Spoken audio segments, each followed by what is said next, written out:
क्या कभी आपके मन में यह ख्याल आया है कि जिस बैंक में आपने पैसा रखा है वह बैंक भी डूब सकता है?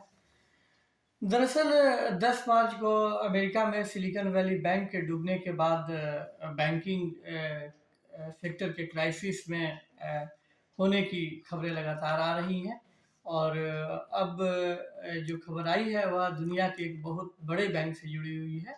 उस बैंक का नाम है क्रेडिट स्विस। यह क्रेडिट स्विस स्विट्जरलैंड का दूसरा सबसे बड़ा बैंक है और इसके संकट में होने के बाद रेगुलेटर्स और स्विस गवर्नमेंट ने पहल की, जिसके बाद इसे बचा लिया गया है और इसे स्विट्जरलैंड के सबसे बड़े बैंक यूबीएस ने खरीदने पर सहमति जताई है और खास बात यह है कि वह इस बैंक को इसकी जो रियल वैल्यू है वह उसके मुकाबले बहुत कम पैसे पे खरीद रहा है। अब सवाल यह है कि चूंकि अमेरिका में शुरू हुआ बैंकिंग सेक्टर लगातार बढ़ रहा है, तो क्या इस सेक्टर की इस क्राइसिस की जद में इंडियन बैंक भी आ सकते हैं? क्या वह वे बैंक भी आ सकते हैं जिनमें आपने हमने और ऐसे कई लोगों ने पैसे रखे हैं? तो इस सवाल का जवाब जो है जानने की हम कोशिश करेंगे। मैं हूँ मनी कंट्रोल से राकेश रंजन। स्विट्जरलैंड के दूसरे सबसे बड़े बैंक क्रेडिट स्विस को यूबीएस $3 बिलियन से कम में खरीदने जा रहा है और यह वैल्यूएशन जो है 17 मार्च यानी कि शुक्रवार को यूबीएस के शेयर का जो प्राइस बंद हुआ था, उसके हिसाब से जो उसकी वैल्यूएशन है उसके मुकाबले 60% कम कीमत पे यूबीएस इसे खरीद रहा है। इस पर उदय कोटक, जो कोटक महिंद्रा बैंक के सीईओ हैं और इंडिया के सबसे बड़े बैंकर्स में से एक है, उन्होंने हैरानी भी जताई है और उन्होंने इसे लेकर आगाह भी किया है और कहा है कि अगर एसेट और रिटर्न के चक्कर में अगर हमने यह नहीं देखा कि हम कितना बड़ा रिस्क देने जा रहे हैं, तो बैंकिंग सेक्टर में इस तरह की जो है कि दिक्कत वो आना लाजमी है। और उन्होंने यह भी कहा है कि इस बैंक की बैलेंस शीट जो है वह $600 बिलियन की है और इसे जो है यूबीएस इसके रियल वैल्यू के मुकाबले 60% कम प्राइस पर खरीद रहा है। तो यह बैंकिंग सेक्टर में चल रहे क्राइसिस का ही एक संकेत है, एक उदाहरण है। अब सवाल ये है कि इस बैंक की क्राइसिस यानी संकट में फंसने और सिलिकॉन वैली बैंक, अमेरिका का सिलिकॉन वैली बैंक जो 10 मार्च को डूब गया था, उसके बीच में कोई संबंध है क्या?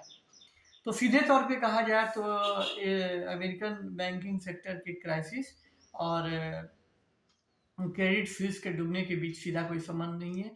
क्रेडिट स्विस का संकट जो है वो पिछले करीब 1 डेढ़ साल से चल रहा था और यह बिल्कुल वैसा ही है कि जब परिवार का कोई एक सदस्य बीमार पड़ता है तो दूसरे सदस्य भी जो है वो अपनी अपनी स्वास्थ्य से जुड़े प्रॉब्लम को लेके जो है कि सामने आते हैं। तो यह उसी तरह से है कि क्रेडिट स्विस की जो प्रॉब्लम है वो काफ़ी समय से वो चल रही थी और यह सिर्फ एक संयोग है कि यह प्रॉब्लम तब अपने सबसे खराब स्थिति में सामने आया कि जब अमेरिका में बैंकिंग सेक्टर क्राइसिस का सामना कर रहा है। खैर इस बैंक को बचा लिया गया है और स्विट्जरलैंड के पहले सबसे बड़े बैंक ने, यूबीएस ने इसे खरीदने पर सहमति जता दी है। लेकिन इस डील में सबसे बड़ा जो नुकसान होने जा रहा है वह है कि क्रेडिट स्विस के 81 बॉन्ड में जिन इन्वेस्टर्स ने पैसे लगाए थे उन के पैसे जो है कि वह डूब जाएंगे। यह एक बहुत बड़ी रकम है और यह बताया जा रहा है कि रेगुलेटर ने कहा है, रेगुलेटर के आदेश से ऐसा हो रहा है और इससे जो बॉन्ड इन्वेस्टर्स हैं उनके बीच में बहुत निराशा की स्थिति है। तो इस बैंक की क्राइसिस बहुत पुरानी है। इस का अंदाज़ा आप इस बात से लगा सकते हैं कि सिर्फ 12 महीने में इस बैंक के शेयर की वैल्यू जो है वह 75% यानी 75% जो है वो गिर गई है।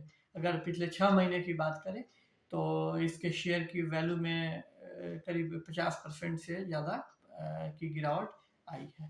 तो इस बैंक के संकट की कई वजह हैं। एक तो कई स्कैंडल्स हैं, कई तरह के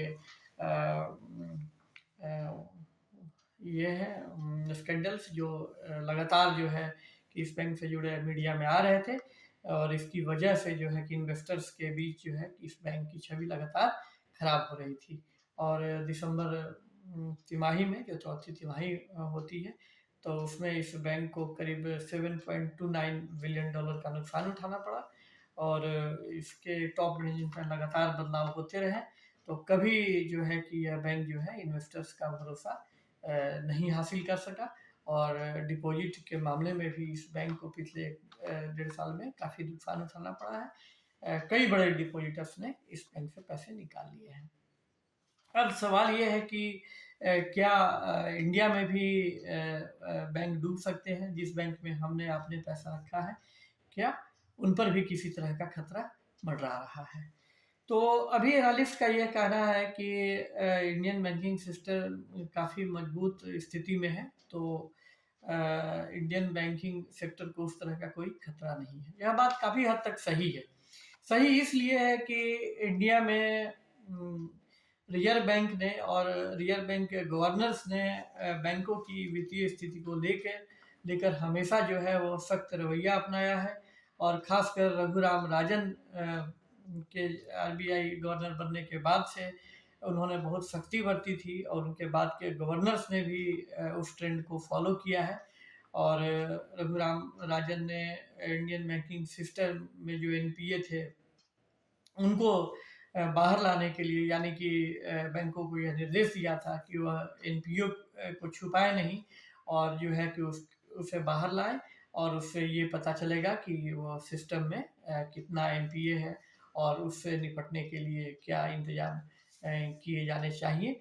और इस तरह की कोशिशों का नतीजा है कि पिछले करीब 6-7 साल में जो इंडियन बैंकिंग सिस्टम में जो वो एनपीए बहुत ज़्यादा बढ़ गए थे, तो उनको काफ़ी हद तक कम किया जा सका है। और अभी जो हमारे बैंकों की स्थिति है तो वह उस तरह की नहीं है जैसा अमेरिका और यूरोप में है।